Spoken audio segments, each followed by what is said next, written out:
Hi guys, welcome to China Media Group's CGTN Live. I'm at the Beijing International Hotel at the International Hall of the Beijing International Hotel. This is the Beijing International Film Festival has already taken place. Yesterday was the opening ceremony, and today we're at day 2 of the Beijing International Film Festival. And here, about to take place, is a forum on international co-production, specifically Sino-Foreign Film Co-Production Forum here. And so, day 2, of course, a lot of the jury members are already, screening films. A lot of things are happening. So I'm taking you here to see what's happening with the industry professionals. And joining us here right now is Frederick. Come on, Frederick. Hi, Fred. How are you? How you doing? Good. How are you? Could you tell us a little bit about your position and your role? Hi, I'm Frederick Skoda. I'm an actor and a writer, and I'm here with the film Susu, which is playing at the festival. And why are you here today? I'm here to learn more about how co-production can go to larger markets internationally. Now, this is very interesting because in the first quarter of 2018, China has already become the biggest box office in the world, and a lot of people were thinking about the projection was 2020, but we have reached our projection a little bit earlier. It's fantastic. So this probably makes a huge difference for a lot of the writers, and it does make a huge difference. Already there are projects on the go, from my side anyway, where we're looking to incorporate the Beijing School of Opera into one of our films. So the possibilities is huge. There's a lot of possibilities, and I think that is exactly what we're going to talk about here today at the forum. The forum has already started, so we're going to go to the forum right now, and we're going to talk to you a little bit more after the forum, so stay with us. All right, thanks, Frederick. 北京市新闻出版广电局副局长吴东先生，欢迎您。中国电影合作制片公司总经理梁小天先生，欢迎您。北京市新闻出版广电局副行政员卞建国先生。杨显平 Beijing Film Production Company. 电影局艺术处处长吴亮先生，欢迎您。Mr. Yuan from Beijing Film Production Company.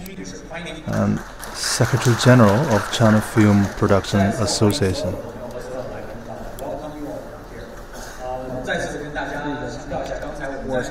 Once again, a warm welcome to all the distinguished guests.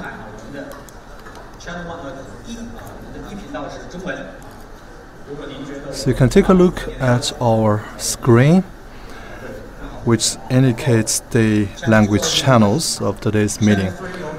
Channel 1 today is Chinese, Channel 2 is English, and Channel 3 Russian. I hope that each and every one of you can enjoy the splendid exchanges of opinions here today. So today we're going to focus on 2 topics. Number 1 is how co-productions can cover a larger international market. The second topic we're going to have today is cross-cultural co-production. We have altogether 6 experts. Now let's get into the first round of our talk today.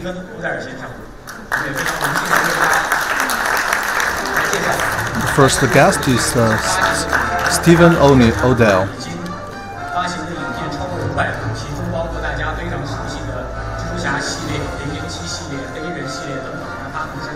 The company Stephen works has already published more than 500 movies.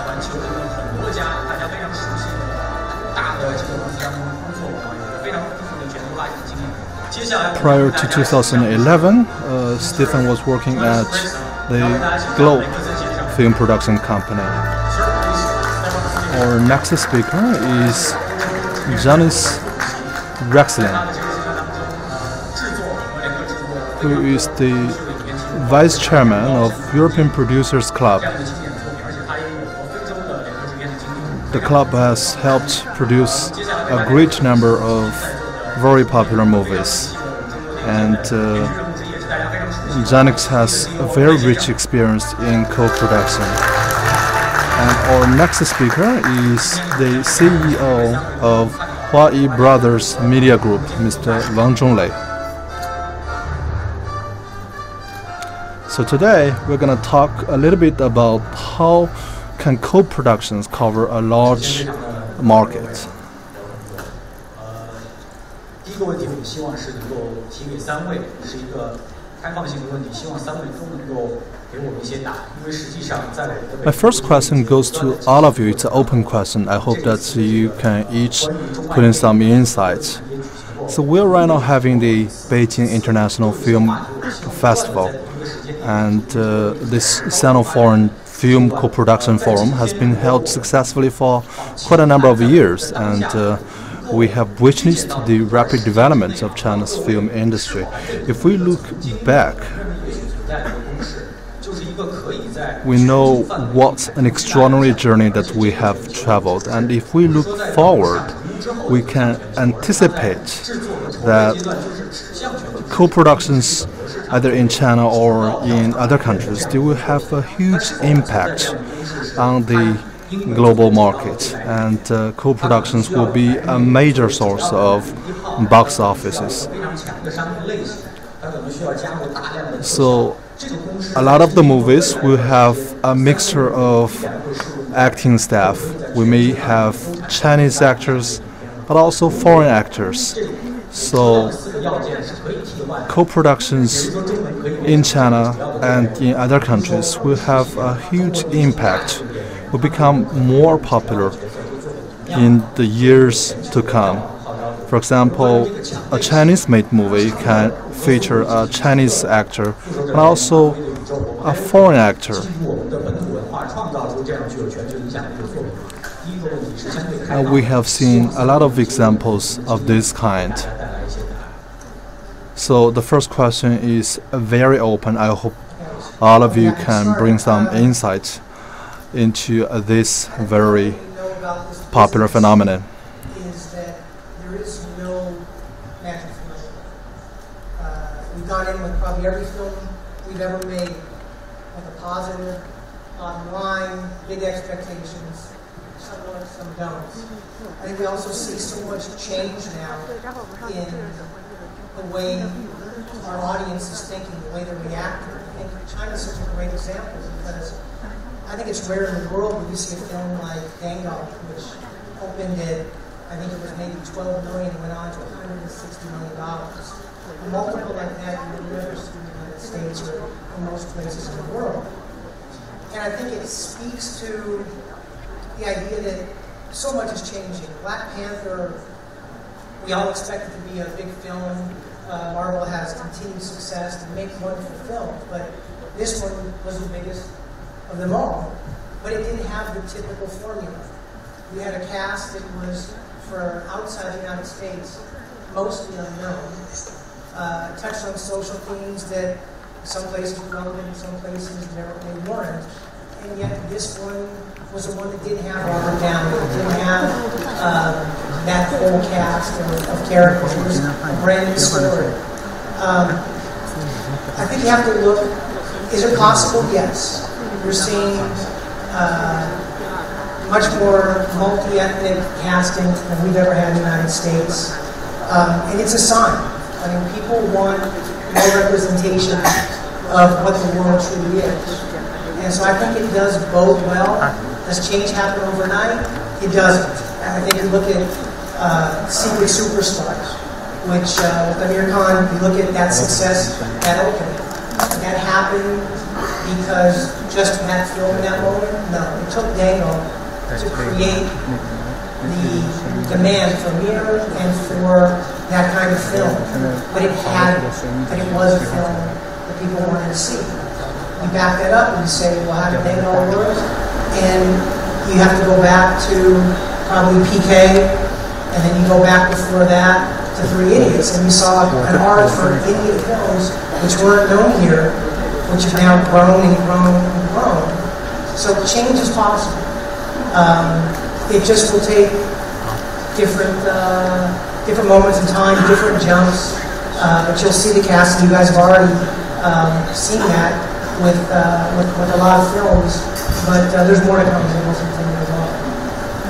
所以刚才我们听到罗德尔先生，他是相对他认为这样的可能性实现的，但是还是依然是基于这个问题，我们来问雷克森先生。但是我想稍微补充一点内容，就是刚才罗德尔先生他特别提到了188。A strong possibility that this will become even more popular in the future. And let me quickly add a little bit, and Stephen talked briefly about a few movies. And this year, we are seeing that on the Chinese market, there is also the Indian movies, and their contents are very well recognized by China. But since last year, I noticed that some of the Indian movies, they are not that popular in China, and they're quite different in terms of how they are received in China. Some of them are very popular, some are not. But in the market of North America, it's quite popular. And you talked about the Indian movie, and if we take a look at the ratings by Chinese platforms, it's not that popular, and also the number one player is not that received, although that's because the acting crew is not that excellent. So today I think we have a very good combination. We will cover the Indian market, China market, Asian markets, as well as the North American markets, and we're covering a huge chunk of the international markets. And you're from Europe, and my question to you is, when you are producing a movie, would you take into consideration the how that movie is going to be received by Chinese audience and also by foreign international audience? I would like to first of all come back to the first question about trends in filmmaking and technical developments. And I was very much impressed yesterday at the Beijing International Film Festival with the 8th edition, which I hope is a lucky edition, by the words of famous director Wong Kar-wai, who said that any film that is a good film is a film done by dedicated people. Because the dedication of people involved, all the people involved in the film project, from the inception through the production and including the marketing, is something that reflects onto the screen. And I found that very interesting and rewarding to be at the opening of the Beijing Film Festival and hear such a venerated director say something which I can identify 100%. I've been in this business for 25 years, I've been studying, I started as a writer, as a production driver, I've been reading a lot, I've been writing a lot. So somehow I'm really 100% of my body and of my mind and of my brain is filmmaking. And when you sit in editing, months after you've seen the first rushes, you find that when you're immersed in the project, find that whatever decisions were taken months before, you can see it on the screen. And the little secret is to have 36, 38, 42 books throughout 1.5 or 2 hours, which will take the audience. And you have succeeded when you see that all the little things that didn't go so well in production are a secret only known to the people who worked in this room. And the audience will enjoy the vast majority of what hopefully went well. So having said that as an opening remark, I've been a cinema goer for 35 years now, around about, and I've seen that whatever kind of trend we have in society, whatever kind of development we have in a nation, in a group of people, is something which sometime later will find its reflection in cinema. It's quite natural, because people like us, people who think, people who reflect, who philosophize, they think about what is a good story that can be told, and what is a good story that must be told. So these things take some time. It might take 3 months, it might take a year, it might take another year to finance. So if something happens that's really worth telling, or thinking about, or talking about, it might be 2 or 3 years later that the result of this thinking process, this very human, universal thinking process, will find its way to the screen. So in terms of VFX, 3D, green screen technology, we have found in the history of humanity that whatever man can do, he will do, for better or worse. So the impact of what we do, the stories that we tell, are a result of what we do. So I was not surprised to see suddenly a huge trend of 3D movies, and then 2 years later, a slight decrease of 3D movies in the German market again. As much, I was not surprised to see a sudden advent of industry technology, and now we see a few years later, where somehow we start mastering really the technology, and we just use it to the degree that we can make our 32 or 42 hooks for the audience in the best possible way. So coming back to what you asked at the beginning, I think there's going to be trends, there's going to be developments, there's going to be fashions, and some of them will be quicker and others will be longer lasting. At the end of the day, filmmaking is about human being.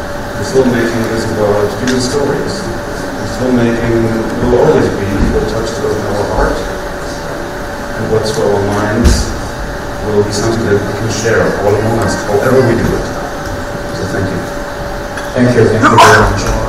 那之前我们特别热烈讲到，我们要回到做电影的这个本身啊，和我们最初的这个内心。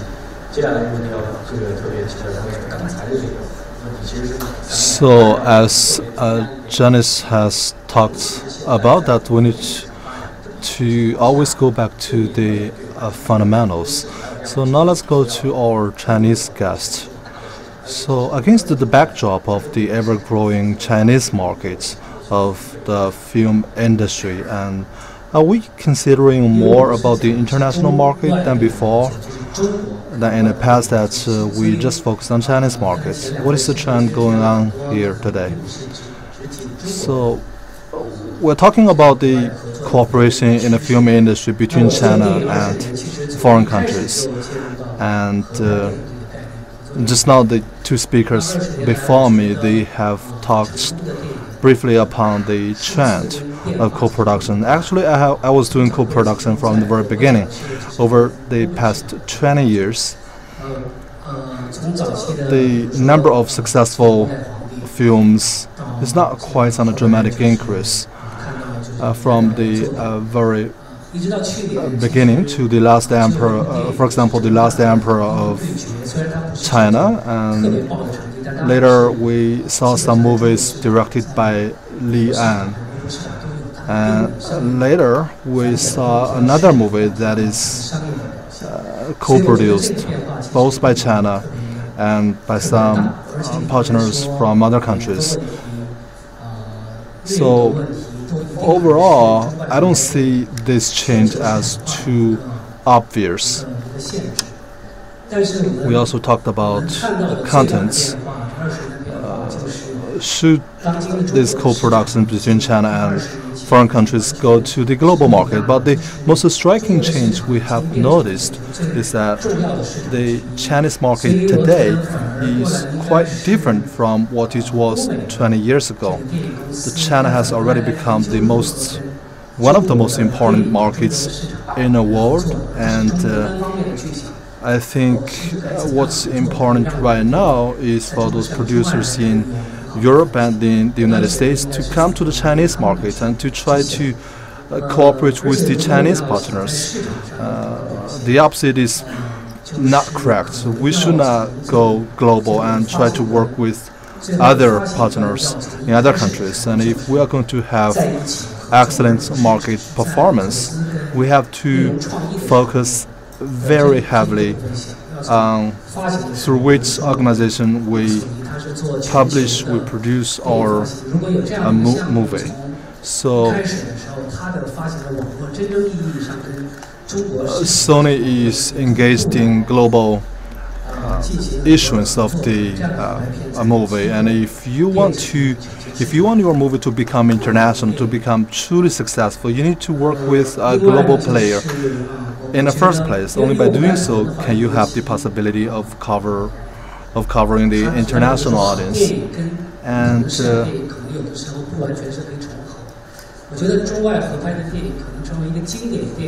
as you have asked,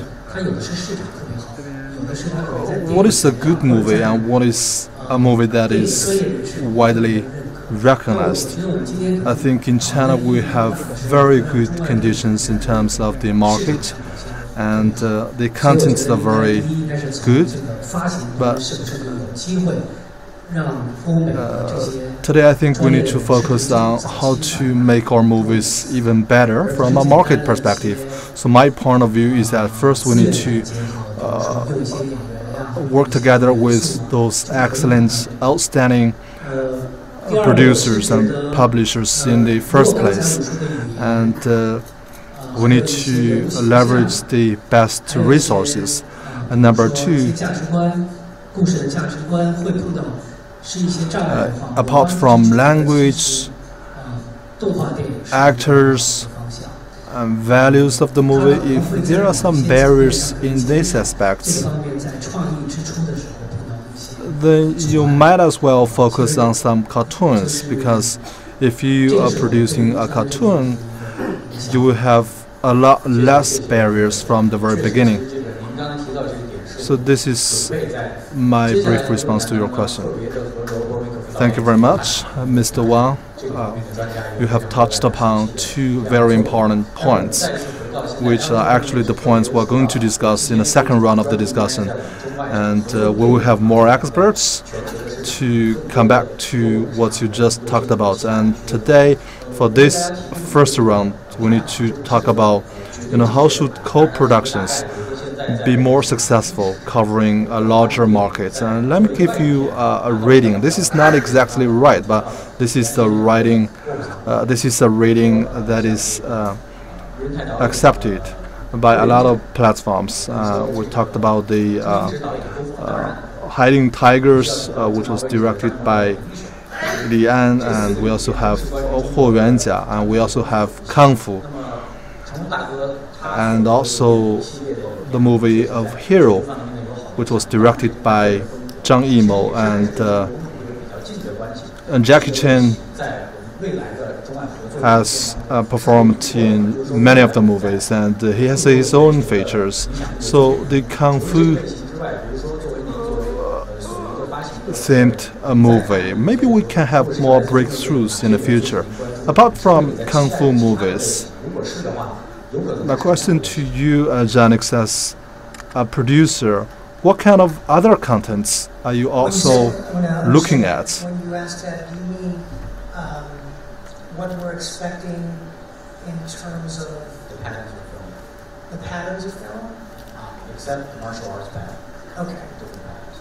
Well, I think one case that was just brought up, I think it's a great point, is the benefits of animation. My background is I probably released, my first introduction into the industry was releasing films with John Woo, Jackie Chan, Jet Li, but also not just the martial arts films, but the idea was to try to release them outside where they had really been released, which was the Chinatown, and to release them in the United States to a broader mainstream audience. And I did that for the first 2 years before I started working with the University of Paramount on the Sony.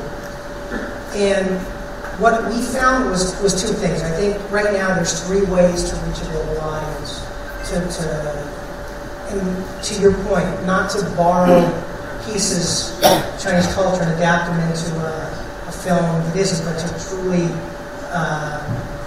do something with Chinese film of all time. I think one of the keys is animation. I think that is critical for one reason. One is when you're dealing with voice and language. I think that's one of the first things that becomes a barrier. What I notice when we're looking at releasing films is that one thing that holds people back right now is they want a piece of familiar, but then they want something fresh. And that familiarity usually comes from language especially. So if you were to take, one thing that we do with animation is you flatten that out from the beginning. Now you can take a wonderful story that's fundamentally can be Chinese, or like we're doing with Wish Dragon, our next co-production, a Chinese animated film that's profitable, is to take any kind of mythology, any kind of story It can be local. You look at the residents of Coco had here. Coco was a story about Mexican mythology. It didn't matter. The success came from the emotionality, came from the story, and I think children are in their best place before they formulate too many opinions or ways of thinking.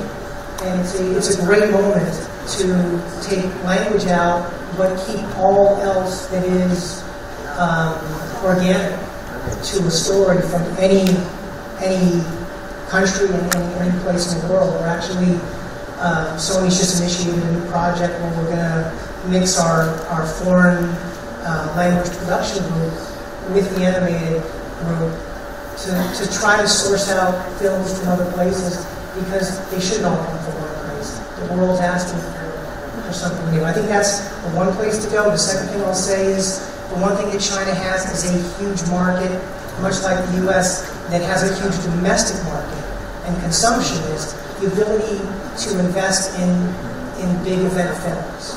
And right now what the world's asking for on one level about what it means to be theatrical is something that few countries have the scale to be able to do. And that's another thing that I think can help China break through on that level. And then the last thing I'll say is the way that we had success with all those Chinese films back, and this is in the early 90s, was reaching out to an educated audience that was open to it. That was, we didn't go after the Chinese market in the US. We went to, we did festivals. We would take one cinema in certain cities, and 52 weeks a year we would just play Chinese language cinema.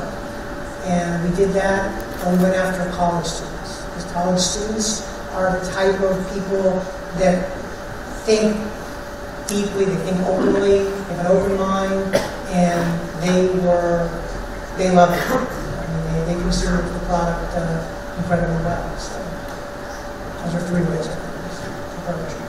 Thank you very much. 我们就接着刚才罗德尔先生讲的这个内容啊，其实刚才您讲的内容有一点我特别想补充的，那我们要先问一下雷克森先生，因为这个话题其实跟 So I will follow up on what Nixon has said. But I want quickly ask you another question, because this is not quite related to the other issues I want to talk about. When we talk about the European markets and the movies with the contents that are more diverse, and some of the co-productions are very popular in Europe as well. In particular, in France, the box office is very satisfactory. So today, apart from the kung fu themed movies, some co-productions featuring other contents, they are also becoming more and more popular. So my question is, do you think it's popular to bring contents that are not kung fu to other countries in a co-production manner?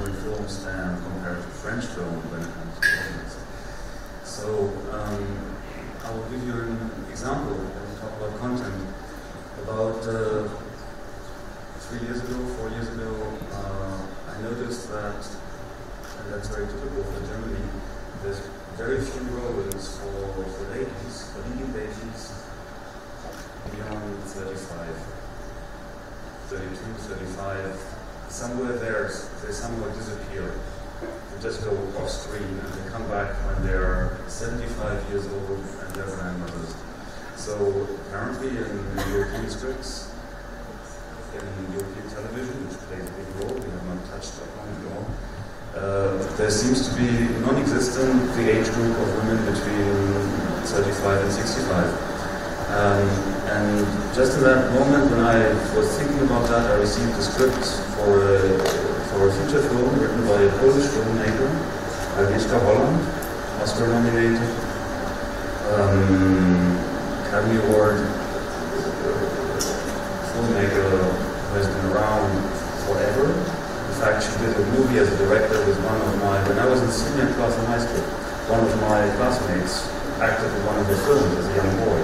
So you can see a generation in divide. So I immediately said, this is a fantastic proposal, because the leading lady in the film, it's a literary adaptation, she is 60 years of age. And she confronts a lot of expectations that you potentially have towards such a character. And why am I giving this elaborate example? Because the way you really think about co-production, which is not within the context of what we should be discussing, which is co-production films in the Chinese sense. But thinking about the preparation for this panel today, I came to the conclusion that throughout 30 or 40 years within Europe, 25 nations came together to start identifying themselves like a European country, like a continent, which altogether is slightly smaller than a big part of the people's republic of China, talking about population or size. How did we do that? It took some time by enhancing a soft catalogue, whereby a co-production film would be a film where 2 or 3 heads of department could participate, where language could be of different origins, languages could be mixed. Of course, cast could be from different nationalities. And I remember very well when I was a kid, around 79, around 81, throughout the 80s, co-productions were fresh, they were new. And sometimes they were slightly off the mark, very artistic, but you could see, okay, this is like a foreign painting in a masterly style that I can't really relate to. Now, 30 years later, coming back to this example of the film written by Sino-Foreign Film Co-Production, which is actually screening here in the Beijing Film Festival, 3 screenings, it became a 5-nation European co-production. Poland, Germany, Sweden, Czech Republic, and Slovakia. So you have people from 5 nations cooperating on one project, on one beautiful film, on a beautifully shot film, by the way. So you can really see where a joint effort towards filmmaking came together, something completely unheard of 10 or 15 years ago. So I'm telling this long story because it's something evolving. It's something that you cannot just say from one day to the other, let's make it in a different way, because then the human beings who are involved have to start learning how to do it. So this film could be a good example for a case study later on, because on that film particularly, we have animals, completely VFX into the background. We had a lot of post-production on it, very, very complex. It's one of the best films when you look at its production that went very smoothly, because of all the 5 partners, like in a good basketball team, people identified their role and they knew which role to take to make sure that the ball goes up into the net. And yeah, I want to say, by the way, thank you to my Polish friends are sitting somewhere over there. Say, make the film possible. It was a great experience. So it's something that you have to take step by step and slowly. And in our case, we were awarded with a silver bear at the Beijing Film Festival for innovative filmmaking, which is something that for a director who had been around for 30 years is something I just love. So that, thank you. Thank you, Mr. Ricks. 刚刚其实有点先生讲到了一个细节，我很信任，就是说他们现在已经开始全年的有计划的去培养年轻人，尤其是大学生在影院当中固定的收看一些公共电影。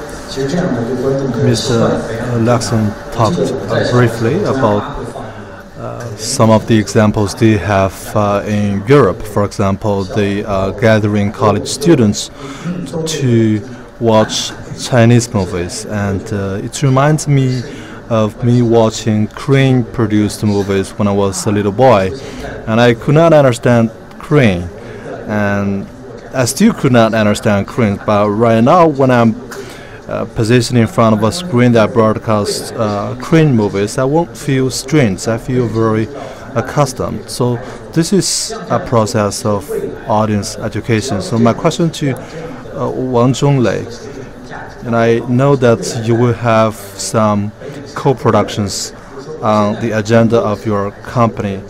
So my question is, in the future, as you know that in the North American market, co-productions will become more and more popular. and there will be more and more Chinese audience watching co-productions. And how do you think that will evolve in the future? Do you think it's going to take some time for the Chinese audience to get used to co-productions? I think it will take some time. It won't happen overnight. One movie alone will not change the movie watching habits of the audience. But I think that in the future there will be more and more similarities for movies in China and in other countries. To come back to where I talked about at the very beginning, I think that co-productions are very needed by the markets. I think what's very advisable is that the producers from Europe and the United States, they can come to China and jointly develop the Chinese markets. And it's also very important for the Chinese producers to work with our counterparts overseas and to jointly produce some international movies. But this will take some time. At the very beginning, we were very successful, and you said on the reading, there are a lot of the movies that's about kung fu, Chinese kung fu. But what's have been taking place is that kung fu movies for the domestic audience, they are no longer that popular. So in the domestic markets, there has been some dramatic changes, and although we're not talking about co-production in the field of cartoon or animatic movies, but animatic movies or cartoons, they have their natural advantages, and because it's only require a little bit of the cost, and you can tell a story with only a limited amount of budget. In China, if it is a cartoon, you can borrow the intonation or tune of Chinese, English, and French. If it is played by a real actor, a human actor, if you want to translate that movie into a foreign language, there are a lot of barriers. So you have to have a very good story in the first place. And number two, you will need to cooperate with some well-known directors or producers. And number three, you will need to combine global elements in it. It requires that your creative team is very young, your acting team is very young, and I know that there are a lot of the Chinese students, they are being educated in the United States in the subject of movie. And I anticipate that when they graduate, they are going to come back to China. They are going to bring what they learned in the United States to their practice in China, because right now they are producing a lot of clips, macro movies, and they are very successful. And not long ago, we saw the daughter of Song Dandan. She only got an investment of maybe less than $100,000, but she managed to produce a very successful movie clip, and she already has in her mind what kind of directors she will be cooperating in her next step. I believe that this will help bring even greater success in the future.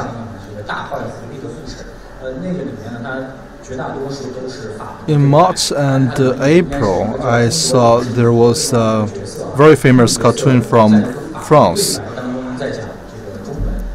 on the Chinese market, and it features a French story, but it also has some Chinese elements, and there are Chinese conversations in the movie, and some of the makeup style is also from China. And I didn't know quite much about the story of France, but in the movie, in the cartoon, some of the makeup, some of the looks and styles of the actors, they are very Chinese. So I think this is perhaps the trend that we're going to see in the future, and so this is a very good opportunity, and due to the time constraints, I won't go into much discussion on the other aspects, and so we also gathered by a lot of young producers and actors. And do you have any suggestions or advices to the young producers and directors sitting here today? Young directors and producers, they're Chinese. They have the willingness of doing the future co-production films. Your advice for them? My advice is still, there's always a risk of being, I'm trying to find the right analogy, but slave to masters, trying to take care of organically a story that you want to tell, and then overreaching it to try to globalize it and losing the DNA of what made it special. I still think it comes down to, you'll be talking today as master storytellers and directors that will speak better on it than I can, but I think it's still about storytelling. Everything in life is about storytelling. And I think that the idea is, my advice would be, the one thing I think when we lose on a lot of our films, that we watch if we're ever disappointed on something, I think the one thing that's missing is true emotion. I think look at the success that happened in the first quarter of this year in China. A lot of those films, very emotional. I think the world wants emotion. It doesn't always mean crying. It means any kind of emotion that makes you feel. You go into a movie theater to be with and sit, not just with the person you came with, but with a bunch of strangers, and to draw on that energy together. And it's an incredibly powerful experience, something that the home experience can't duplicate. And I think that the focus should always be telling a story that's true to the idea that's in your mind, to make sure it really resonates with the emotion, and that it brings something fresh. Again, I think people want something that's familiar, and that's the challenge of getting it from one culture to the next. But once you start to get people more familiar, what they really crave is something different than what they're getting all the time. So I would say to all those future ones, don't restrict yourself, be creative, stay true to it, and then talk global market after you've worked on just making what you think is great. I mean, a small example right now I think is a terrifically well done movie, Quiet Place. It's a movie that is relevant today because there's almost no language in the movie because there's almost nobody speaking. And it's a story that's being told without words and yet is resonating intensely with people. Thank you very much. 其实他讲到了很多中国的电影啊，我不知道他是说什么，所以我稍微补充一下。他在上一段的时候也就讲到说，好的故事应该是人人心中有各个笔下的，也就是说。So he talked a lot about some success examples, and he said that good movies, a true immersion, and we need to always remember who we are, and we should never forget and abandon our own DNA. And now let's give the floor to our next speaker. Do what you want to do, and if you want to do it as a co-production, approach the partners early on. It's the same principle that applies to me when I fly to Los Angeles to meet Mr. Odell.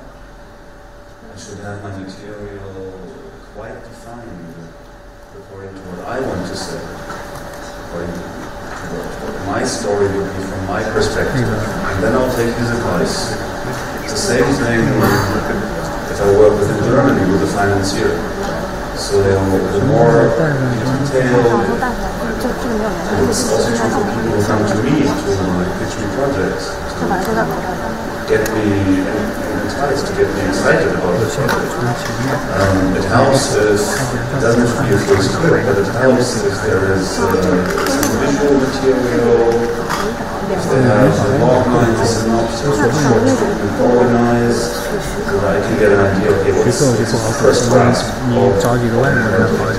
what's the punchline that gets you here in the image. And then to understand further layers of it.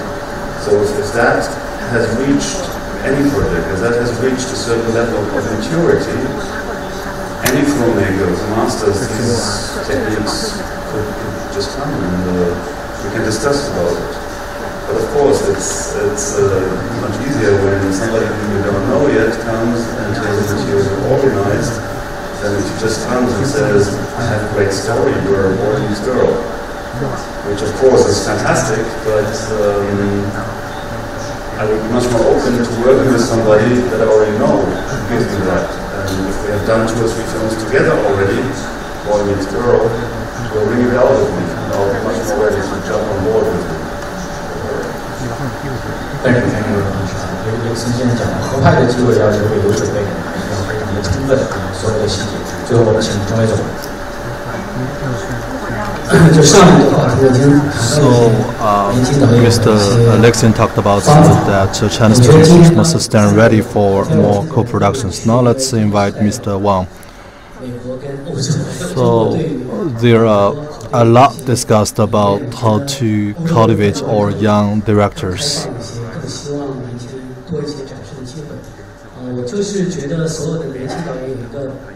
In China, there are a lot of potential, and in Europe, is a society more open. I think all the young people, they share one consensus that opportunities are equal to each and every one of us, and you need to accumulate what is your way of expression. And no matter it is the director from China or from other countries, the very first work that you present to your audience is very important, because that is the channel and platform for you to express yourself to your audience in the future. And so do focus on your very first production. And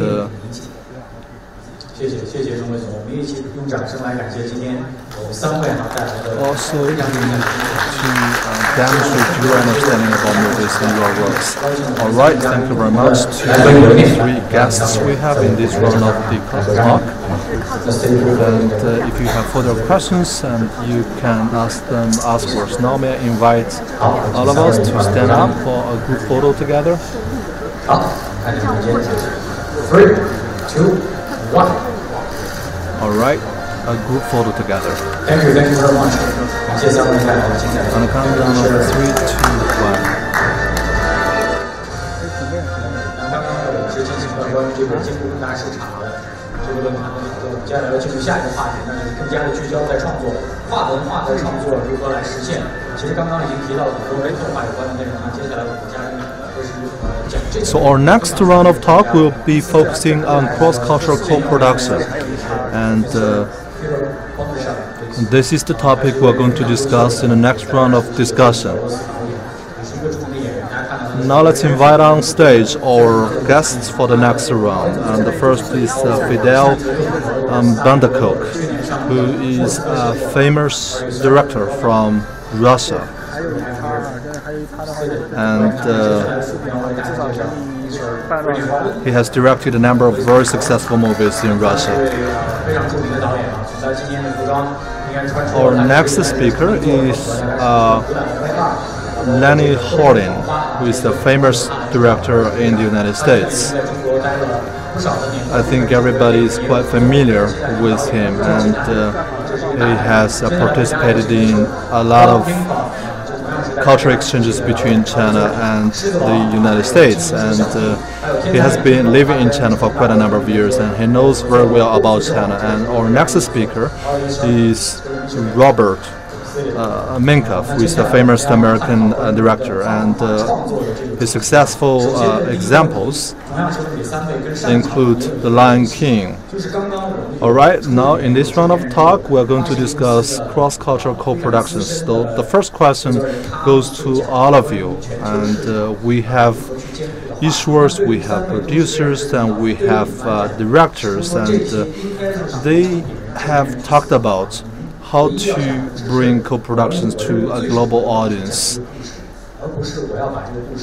So do you think this is the question that should be considered by directors, producers, or issuers, and what should the content of the movie be? Yes, I would say that the key to a co-production, a successful co-production, I think, is that you start with a story that you want to tell honestly. You don't approach it from a point of view of, I'm a Hollywood filmmaker and I try to get as much money out of China as possible. Or I'm trying to make a movie that is going to please everybody in the world. You have to approach it from an honest point of view of, I want to make a good movie, and if I make a good movie, it will resonate with people internationally. And of course, when we are talking about Western and Chinese co-productions, you have to take into account the differences in cultures and taste and what people are used to seeing and what they expect to see. And the approach that in the beginning, when the gold rush started about 5 years ago, which was, we can take any script, Hollywood script, and change the character names and turn it into a co-production. It didn't work so well. Or we can take any Hollywood movie and put a Chinese actor in it, and it would be a successful co-production. Or we can take any Chinese movie and put a Western actor in it, and it would be a successful co-production. It's been proven that it doesn't work so well. So I think that filmmakers and producers, financiers have come to the idea of co-production from an honest point of view of telling stories that they want to tell and that are culturally relevant, where the movie doesn't have to be about Chinese history and mythology, but it has to be about themes that resonate with the Chinese audience and hopefully also with the international audience. And the point of view has to be unique and relatable to the Chinese audience. And the characters have to be relatable and real. Thanks. Thank you very much. Well, sure. Well, I think the most important thing about movies is that they're not about moving pictures; they're about moving audiences. So, if you can tell a story that really reaches across any culture and reaches people in their heart, then you're really telling a story that is universal. It's interesting, I think, to see the transformation of China over these last, 20 years since the first time that I came here, which was in 1997.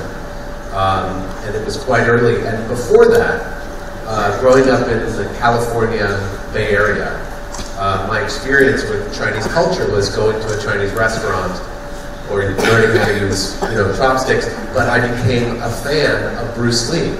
Not because he was Chinese, but because he was so cool.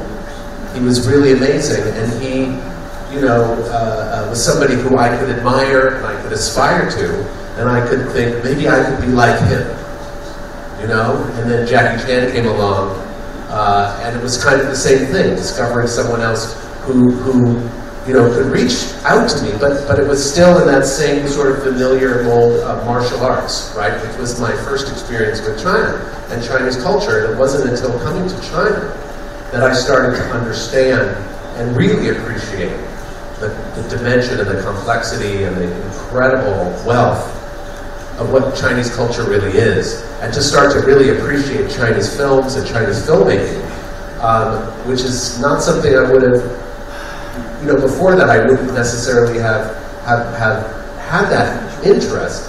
And the thing that I think is so incredible about film, and the reason I think we're all here talking about this subject, is how powerful filmmaking is, and how important it is for all of us as human beings and citizens of the world to understand each other, to appreciate each other, to not see the divisions, but to see what makes us all human and what we all share, what is all in common.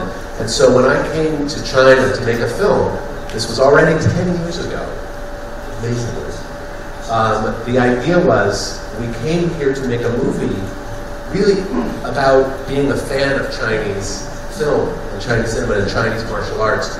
And the opportunity was to come here and actually work with a Chinese crew and Chinese actors, Chinese DP, Chinese fight choreographer, everyone on the crew. The only Americans that we brought to make the movie, there were only 5 Lawan. Only 5, including myself.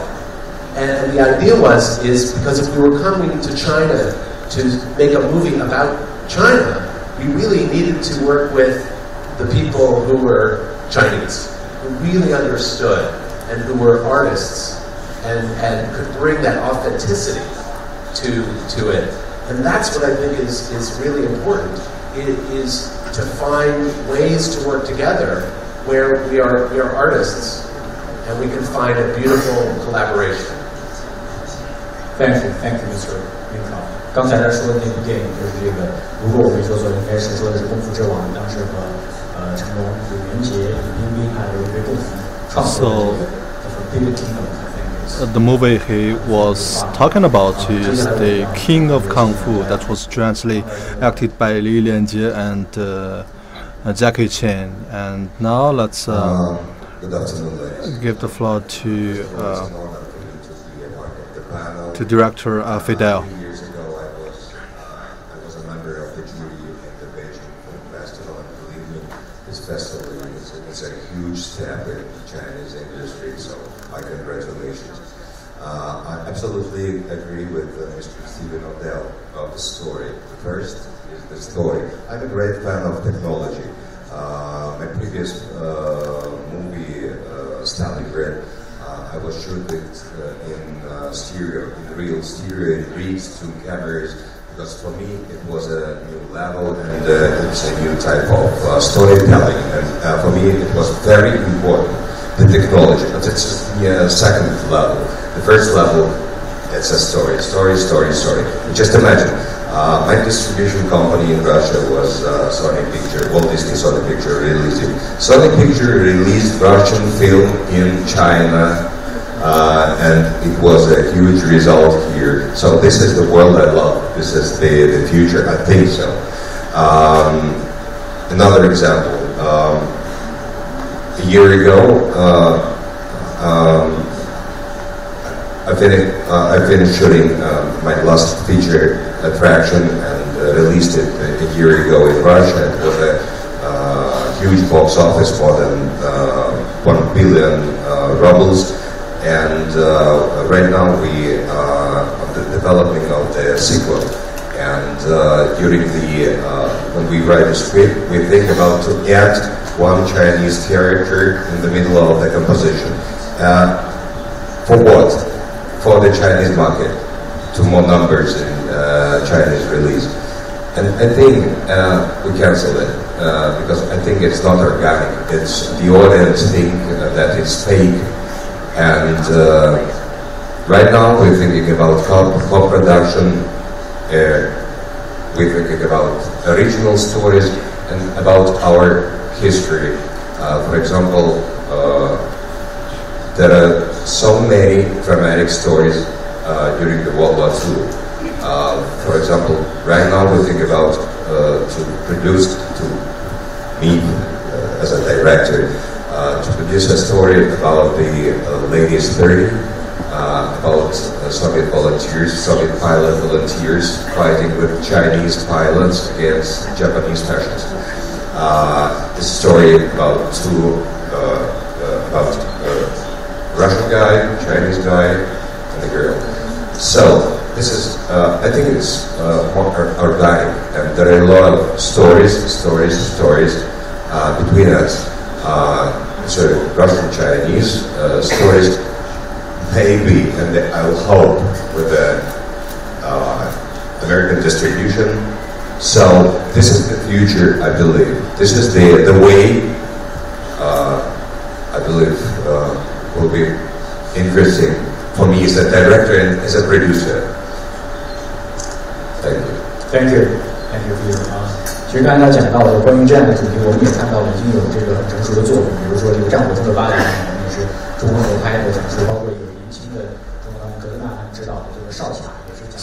So we have already seen quite a number of successful co-productions. For example, the Guardian Stand, which was jointly produced by China and a number of countries. So that is just the opening statement, and I want to go to details. I want to ask Mr. Harling, and according to our knowledge,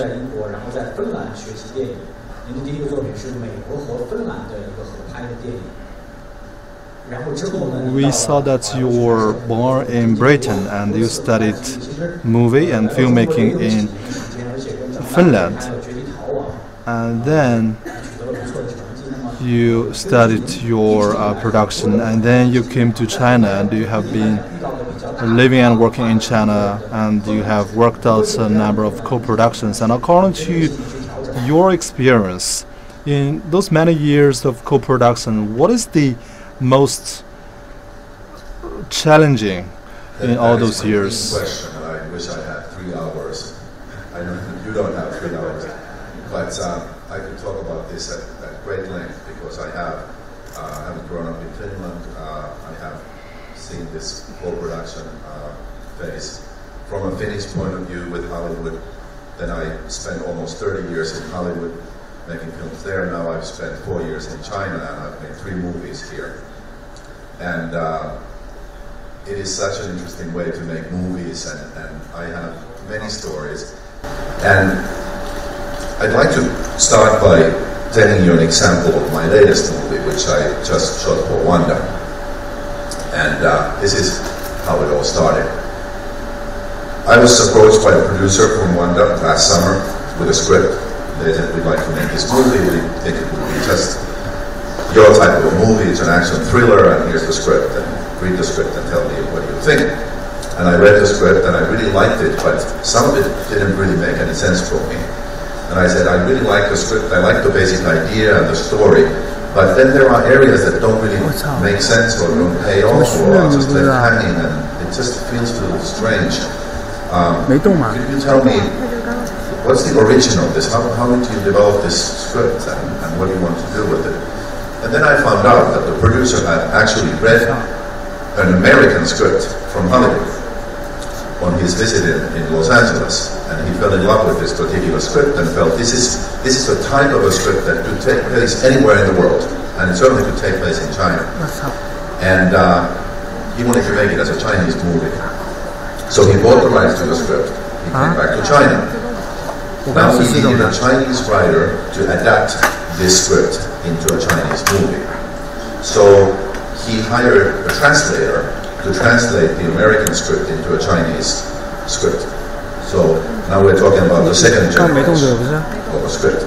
Then he gave the translation to a Chinese writer to write an actual Chinese script from the translation. And he did that. And that was the third generation of the script. Then I came along and he decided, oh, I'm going to have this Hollywood director do this Chinese movie in China. So I need to translate the Chinese script back into English. So now we're talking about the 4th generation of the script that I'm reading. So no wonder it doesn't really make sense anymore, because it's been through so many hands. And I said, okay, now I get it. Can I go back to the original American script and read that so I understand what really was at the root of the whole story? So I read it and I said, oh, now I get it. Okay. make sense. And then to simplify the process and say, okay, we have all these different generations. Is it okay if I now take this original American script and this Chinese translation, and I work with my development staff who are all Chinese, and we write the shooting script of the movie? And the producer agreed, and that's what we did. We wrote the 5th generation of the script. That was a combination of all the elements that have come along. I put my 10 cents into it as a Western writer. I worked with my development team who are Chinese, so it was culturally as correct as possible, but had the Western elements of certain storytelling structure that Wanda was after. And then we shot the movie, we finished in January, we are up there right now in post-production, and hopefully later this year you will all be able to see how it all worked out.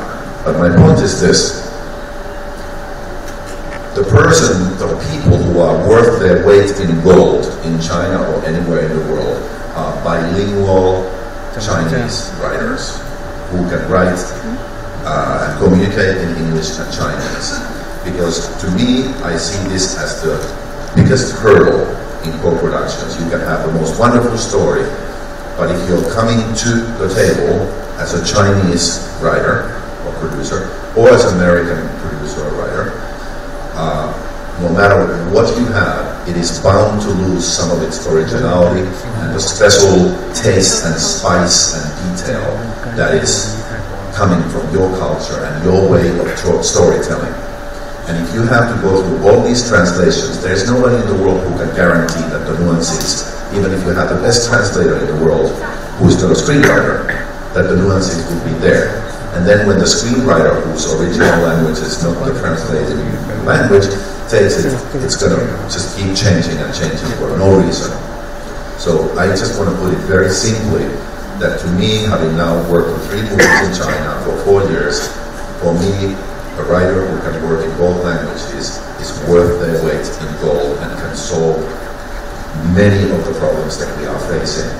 And so my practical suggestion would be just that if Chinese film industry indeed is aiming for co-production and is aiming for Chinese movies to ultimately reach an international audience, then let's start with education. I suggest that in Chinese universities where screenwriters are starting to be writers and so on, that English will also be introduced as a language. This would, in the long run, it might take 5 years or 10 years, but that's a very short time in movie making. This would give us a foundation where we can work together. And by any means, I'm not suggesting that all movies should be co-productions or all Chinese movies should be Hollywood movies. Of course not. Chinese culture and Chinese movies are beautiful. They will always be the predominant movies in China. But if there's this aim for being international, I would think that this would be the first step, practical step in helping us. Thank you, sir. Do you have the right guy now for you? I'm still looking. Still looking. All right, so it's an open question for everybody here now. 但其实我们确实想告诉哈林导演，因为其实现在我们有很多的中国的年轻人，他们在中国学习戏剧，在北美、在欧洲，他们都有学习戏剧，其实他们都具有这种双语的能力。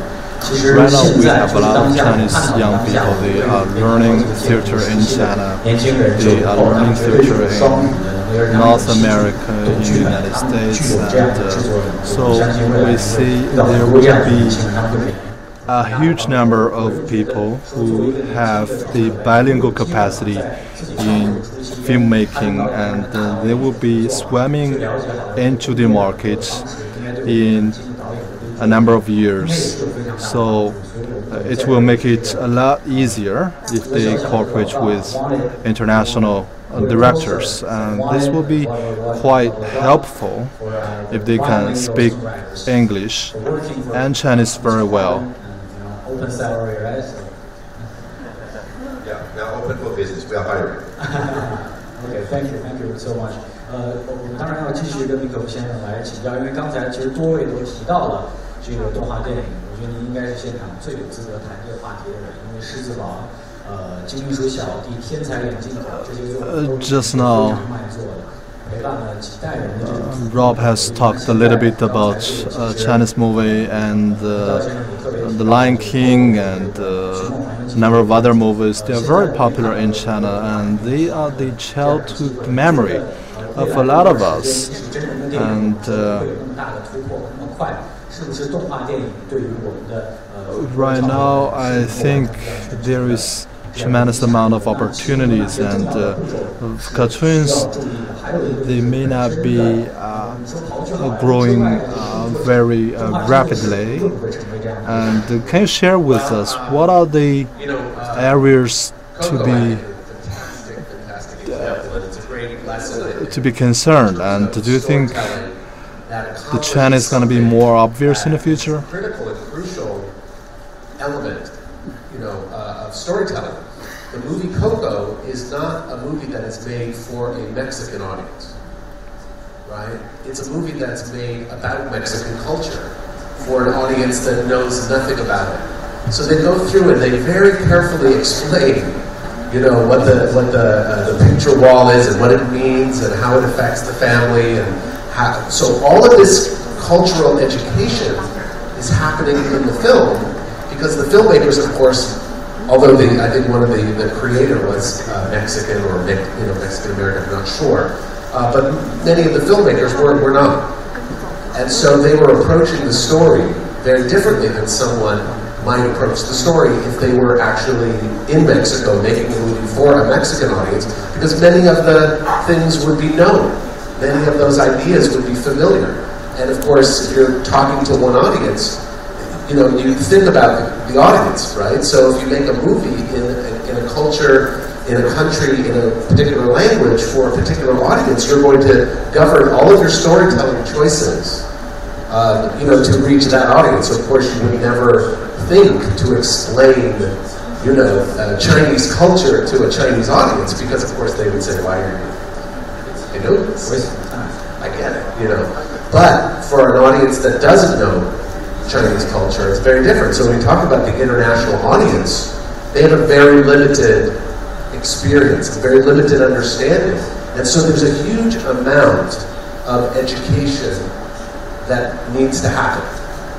And it will happen by degrees, right? There'll be movies where the audience is exposed to certain Chinese ideas or values or customs, as a festival or whatever it is, and they're going to be for an international audience. It will be the first time they've ever heard of it, and then they will need to understand better, and will come to understand. And so there is a world out there in the future where the world knows more than they know now.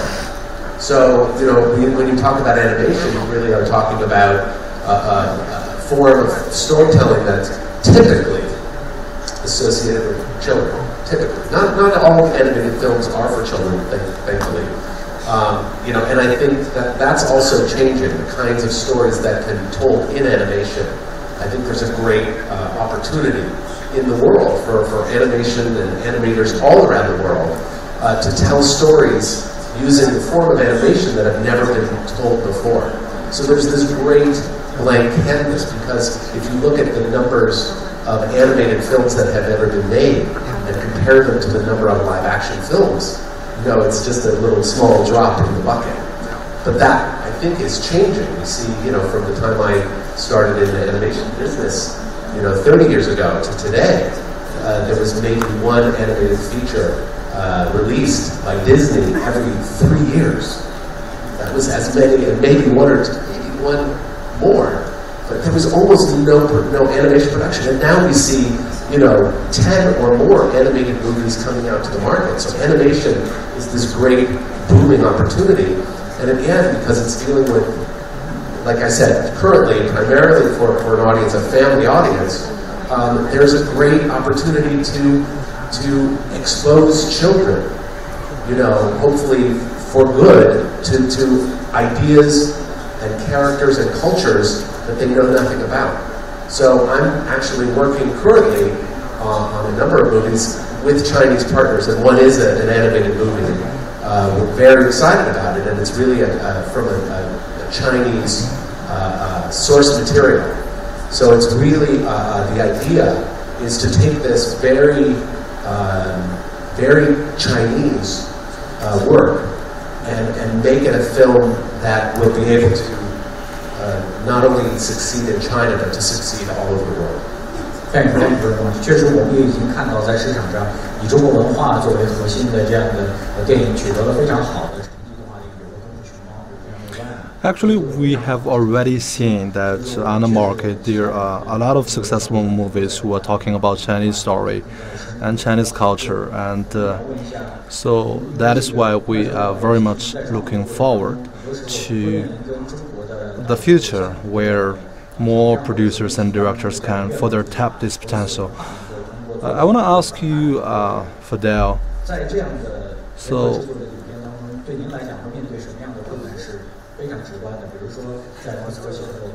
how do we transmit Russian culture and Russian stories to the global audience through co-productions? If you are doing co-productions of this kind, and what are the issues to be considered? Возможных составляющих фильмов, которые могли бы идти в прокате в Китае, в России, в Америке. Мне кажется, это в первую очередь язык, английский язык, китайский. И здесь мы возвращаемся опять к истории. Все-таки большие, если мы говорим о мейнстриме, о большом количестве экранов, это не конвейер все-таки, а несколько важных и больших фильмов, событий, которые привлекают к себе внимание. Например, в России очень осторожно сначала смотрели на «Черную пантеру», и фильм имел огромный успех, хотя многие, так сказать, не знали этого героя из вселенной Марвела. Мне кажется, вот язык – важная составляющая в фильмах, если мы говорим о копродукции. Конечно же, уже много говорили о анимации, и мне кажется, это совсем путь более простой для продюсеров и для режиссеров. Не хочу уменьшать значение анимации, но все-таки вот этот липсинг и дабл-трекинг, который ты можешь сделать у своих героев, он упрощает путь до зрителя во всех странах. А если говорить о больших фильмах, то все-таки мне кажется, что внутри возможного успеха на разных территориях лежит все-таки история. Опять storytelling. It's all about storytelling. Я не могу сказать, и я, наверное, не скажу, что это будет, так сказать, большое количество картин, но то, что мир меняется, и то, что что кино, безусловно, размывает границы, это точно. Над этим просто правильно и талантливо воспользоваться. Please. Okay. Clearly the most favorite movie of these panels is Coco. So, the other panel already discussed Coco, and I just wanted to add one thing to this. And that is that I think in these co-productions also finding cultural touchstones that evoke something both in China and in the West helps. And when I went to see Coco, I didn't know much about it, but I knew the basic topic. I went to a theater here with a group of friends, and the theater was sold out. And the Chinese audience was eating up the movie. They were loving the movie. And I sat there thinking, yeah, this is a great movie, but it's definitely, like we discussed, it's about Mexican culture and Mexican tradition and beliefs and mythology. I was looking around, I was asking my friends, why is the Chinese audience loving this so much? How can they be so into Mexican culture? And it was explained to me that actually these beliefs in terms of death and where your relatives and loved ones go and what happens to them after death and all that. It completely resonates with Chinese tradition and Chinese culture, and there are very similar beliefs in China. So for the children and for people of any age in the audience, this was something very familiar and very close to what they believed in. And I believe that also contributed in a huge way to its success in China. And then you look at some other movies like, let's say, Wonder Woman. Why is it such a big hit? Again, it's simple, it's female empowerment. And still, as in many countries, in China, still young women, a lot of the times feel that they are pressured to just get married soon and have children and have a family. That's kind of their job in the society. And for young women, this became a huge hit film, partially because they saw a great role model, somebody who was independent and strong and can be equal in the world with men and kick ass and do fun stuff. So I think that in co-productions, finding subject matters and themes that resonate in both cultures is very important. Thank you very much. 我们就想顺着刚才的这个主题啊，继续来问评委先生，因为确实就像刚才哈林导演讲的，这个科普是大家都喜欢的片子啊，是一个应该说。So I want to quickly follow up. As Harlin has talked about that, science fiction is a story that everybody likes, and everybody's giving a lot of comments, a lot of appraisal to science fictions. But if the storytelling of science fictions can be copied, it can be scaled up to many different stories, different types of stories, and we can use the approach of science fiction to what's interesting about a movie other like contexts. That, or many movies, and many different kinds of movies, is that the experience of watching a movie is transportation, right? You're transported to a different world. And not everyone in the world is able to travel. Not everyone in the world can leave the country, go to see another country, go to see another culture up close. And so movies have this incredible power to bring, culture and customs from everywhere in the world. And I think that everyone is naturally interested in different cultures and in different customs. So I think, absolutely, I think that that's really the power and the strength of that film.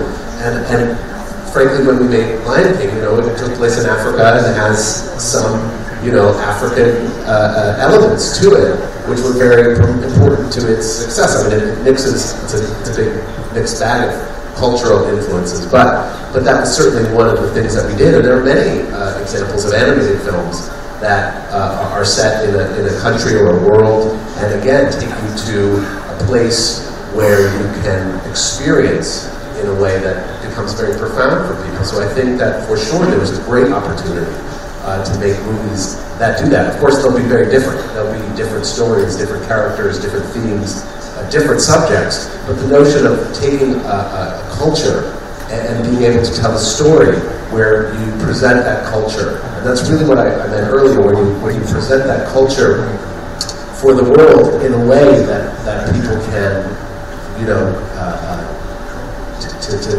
take it in, to digest it, to really appreciate it. I think that's incredibly important. I think it's a fantastic opportunity. Thank you very much. 其实这样的话，我们也在很多论坛，包括在不同场合听到人讲中国故事的世界表达，我们说来自中国本土文化的故事，我们用一种让大家容易接受的方式，让大家能够比较自然的接受的方式，把它装进一个能够理解的故事当中。但实际上在操作当中，还是会遇到或多或少很多的问题。比如说刚才哈林导演提到了一个关于这个编剧工作的时候，两个语言怎么样能够非常好的接能够说接好，这样的话在两边合作制片的时候，在剧本的这个层面不会因为这个语言不断的切换有很多的损失。我们在这个表达的内容上，还会有什么样非常确切的像这样的一样的困难？诸位在实践的当中会遇到，而且这样的困难作为我们的年轻的创作者，他可能是不太容易注意到的，还能不能再给他们提一些更多的提醒给他们 ？Something the young filmmakers might ignore, but it's significantly exist in the way of shooting and preparing. Много советов уже дали молодым кинематографистам. То, о чем я хочу сказать, об этом не говорили. Смотреть классику кинематографа.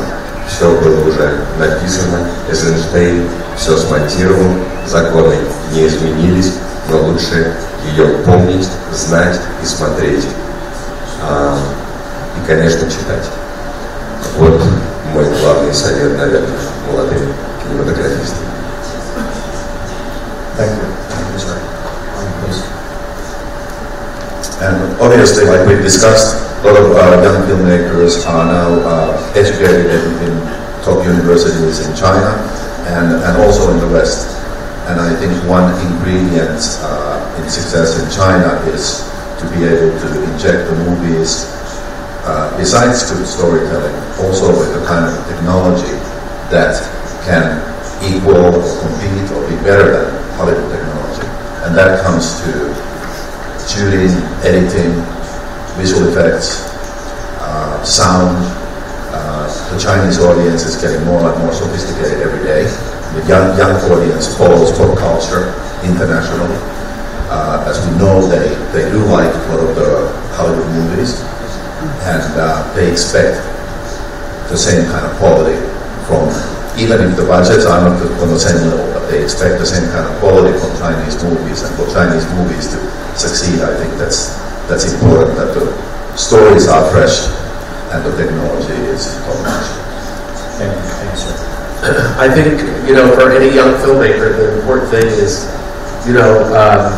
take the experience that they've had and that we've all had, watching films, and being excited by them and moved by them and entertained by them. But the experience of watching films is what inspires one to become a filmmaker, because you say, I would like to do that for others. I want to do something that has that kind of effect or that impact that on other people. And so I think for any young filmmaker, the most important thing is to be inspired by the past, but look to the future. Thank you very much. 特别感谢今天我们的3位非常知名的导演跟我们进行关于跨文化创作的这样的分享，我们也期待着未来能有更多的。So I want to thank our 3 directors for their wonderful sharing filmmaking and creation. I hope that in the future there will be more young Chinese directors and writers who can be part of this dialogue. And at the final of our discussion, may I invite also the guests from the first round to come onto the stage for a group photo.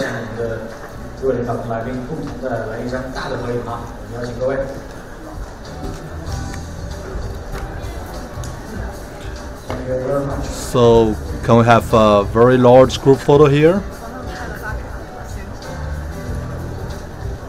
一会儿你们就站在前面这里开始。好，我们一块儿来看向这个舞台中央 middle of the stage。好，看到那个位置，好，来 ，3, 2, 1， 3, 2, 1。All right, please look at the camera. Thank you very much。我们一起用掌声来再次感谢。 1, 2, 3. 各位嘉宾来精彩分享 ，Thank you very much。Thank you。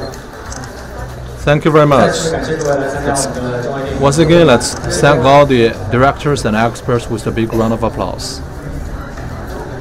And also thank you, the audience, for participating in this forum. Thank you very much.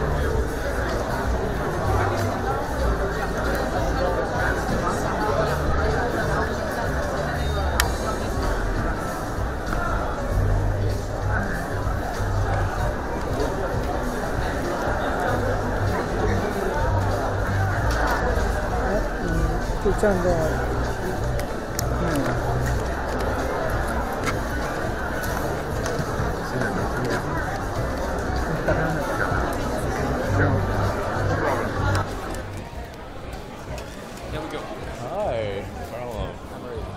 You're fantastic. Hi guys, you are watching China Media Group CGTN Live. We are at the Sino Sino-Foreign Film Co-Production Forum here at the Beijing International Film Festival. Now, I'm just going to give you a rundown of our guests today. The speakers who were at the forum today were Stephen Odell. He is the president of International Theatrical Distribution for Sony Pictures. We have Johannes Rexon, the vice president of European Producers Club, and also James Wang. He is the CEO of Huayi Brothers Media Corporation. And in the second round, the speakers were Fedor Bondarchuk, a Russian director. We had Hollywood director Rennie Harlan and also Hollywood director Robin Minkoff. So joining me right now on the side is Carlo. He is from Carlo is from Rai Cinema. Carlo Gentile. Now, come in here, Carlo. Oh, here we are. Okay. How did you feel about the forum today? But it was very good, very interesting because the people can share their advice. Maybe a little bit too short because so many people want to talk about it and want to share their impressions. And I think the most important thing is to give more suggestions. Mm-hmm. So to work together with a Chinese producer, a Chinese scriptwriter. So this is the most important thing, to try to find some stories that can be fit for the different audience. And this is what you can do with the young generation of the new directors. I think a lot of people are trying to break free from this room right here. So let's now walk and talk and go outside to the hall over there. Now, is this your first time to coming to the Beijing International Film Festival? No, I came here since the first edition of the Beijing Film Festival. You were here at the first edition? Yeah. All right. So how did you feel? How did the film festival evolve over the years? The festival grew up a lot, and now we have also an international reputation. So the people knew about the Beijing Film Festival, and also many guests from around the world.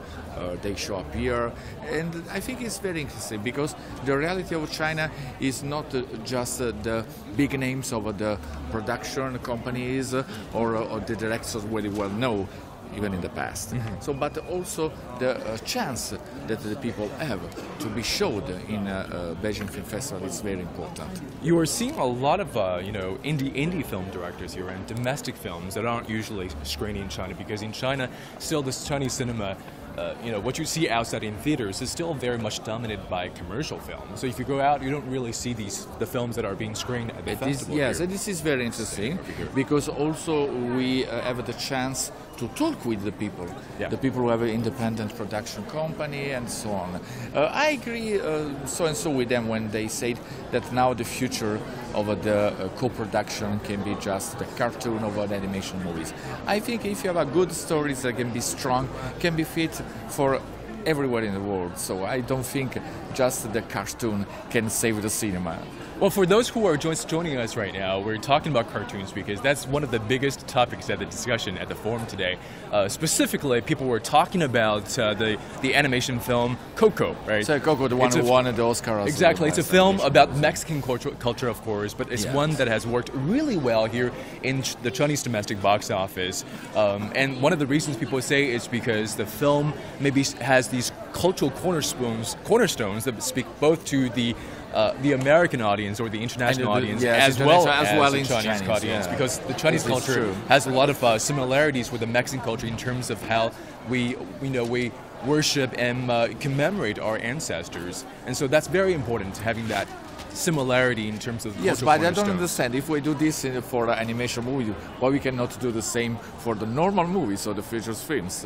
So if we can do this for animation, we can find some story that can be universal talking. So, but people did say that animation is kind of the key to tap into this international co-production market, because animation, they were saying animation is very, it's the perfect medium to mitigate the differences of cultural values. Do you think so? I think so, but this morning there was a very interesting panel regarding the film art and the film house. So they talk about how now they grew up this kind of market even in China. I think this is the most interesting thing, that this kind of movie that are blockbusters in everywhere in the world is okay, but we need also to focus about something that can help the young generation of the new directors that have a huge budget. So if you come from the United States and you have a big major behind you, it's fine. But you need to find also something that can help you to, become a little bit famous. So that's the problem. And if you allow me to say, Now the new generation of the Chinese filmmakers, they are doing well, because before in the China market so many movies, maybe too much, and so many comedies that they cannot go out from the Chinese market. Now the Chinese movies, they are very well acclaimed all over the world, not only in the film festival. I don't mean Cannes, Venice, Berlin, and Toronto too, but I mean they can be showed in the theater. This is very important. So this means that the Chinese film industry become much more solid and much more, attracted the foreigners investors and the foreigners distributors. That's absolutely true. That's one of the ways, one of the areas where the filmmakers are breaking away from the genre films, or that Hollywood isn't only attracted by our genre films. And I think one of the other points that people brought up is the fact that before you had a lot of Chinese film companies going out investing, injecting a lot of capital into Hollywood, trying to make these co-production happen, but they were merely capital injection. And nowadays, I think the Chinese companies are looking into more specific ways from the very beginning of production to find ways of cooperation. And at the same time, you're also seeing Hollywood being more proactive in terms of pursuing these co-production opportunities in China, because as we're speaking right now, in the first quarter of 2018, China has already become the largest film market in the world. For sure. And also now is Hollywood to come to China. It's not China who goes to Hollywood. And now the market is, the first is China, second one United States, the third is Japan. So Asia is very strong, more than before about this. And China, all the people was expected that China will become the first in the world. So here we are. And also, one of the questions that a lot of people are asking, of course, when it comes to co-production is that for a film company in China, can it be still successful, yet still ignore the international markets and expect it to behave like Hollywood, where a successful domestic, international, commercial film will eventually be picked up elsewhere in the world? Honestly speaking, I think you need to have more bridge with the European culture that can be much more attractive, because if you just look to Hollywood have this kind of product. So they made a movie, but they made a product too. The European market is much more open about any kind of topics, and can be also more challenging for the new directors, and at the same time, if the people want to invest money in this market, can have much more opportunities, much more chance. Now, in terms of co-productions with European film companies, is this happening at the level of commercial films or art house films? More in art house movies, but even. For example, Rai Cinema in Italy, or the different company in Germany, in French, and French is very, very careful looking at the Chinese market with Unifrance and with the rest of the company. So they really want to do something more. So they really want to build an industry that can be very well acclaimed all over China, but also all over Europe. Because the most important thing is when you make a movie and you get distribution. If you don't get distribution, you can make miracles of the movie, but after the movie, doesn't go well. That's the problem. Now, what would you say your takeaway lesson is from this forum today? The lesson is that we need to talk more, and also we need to have a different approach. It's not just a problem about language or the cultural difference. That is okay. So we need just to understand much more better each other what we want from a movie, what we want to do with a movie and with a story. So this is the most important thing. So if you just look to make a blockbuster, this is wrong. You need to work on a movie, and after you can, decide what kind of destiny this movie can have. That's very interesting. You say, what do we want to do with the movie? Because just a year ago at this forum, people were talking about, story is the most important thing. And now you're saying we have a story. We can find a story. We have very good screenwriters, young and, veteran Absolutely. Screenwriters. But what do we do with what we have now? Yes, that's it. So that's why I also, last year during the Venice Film Festival, there was a forum, and we offered the opportunity to invite also the Chinese screenwriter to join Italy, or the Chinese screenwriter to join the Beijing Film Academy or the others film schools, to work all together. So start from the beginning, from the basic script writer or something like that, and after understand this kind of movie that we produce, which market can be afford, or what kind of future we can give to the Chinese cinematography, you know, because of course we live a little bit on the glory of the past in Europe, because the big names, for example, Fellini, Antonioni, and so on. But now we need to have more and different directors that can be also very well known here. The same for the Chinese, because Chinese cinema is not Zhang Yimou only, or is not Jia Zhangke, or the 4 or 5 movies that we knew in Europe. We need to bring more new directors in Europe and let the people know that they do very well and the movie is worth to go and pay the tickets. At least it's this, you know. Fantastic. Very well said. Well, thank you very much, Carlo. Thank you. I really appreciate your time being here with us, and I hope to see you again next year at the Film Festival. I hope to, and I like Beijing, so I hope to come back here. Okay. Thank you so much. Thank you.